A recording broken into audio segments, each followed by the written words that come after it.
Hello, this is Mrs. Liu. Welcome to Miracle Learning Center. Let's look at this maths question.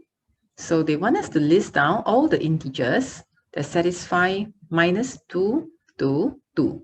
But there's an equal here, notice, and there is no equal here. So x will be equals to, there's an equal sign, so minus 2 is actually included.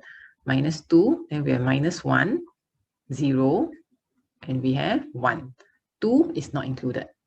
Okay, B, you need to write down the greatest integer that satisfies this inequality. So minus 2y greater than or equals to minus 5. Okay, that is a negative. So if I want to multiply by a negative 1 on both sides, I have to change the inequality sign. So 2y is less than or equals to 5.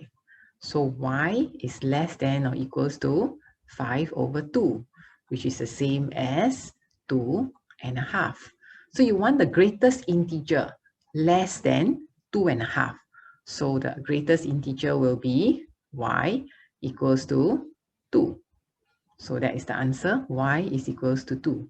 The greatest integer.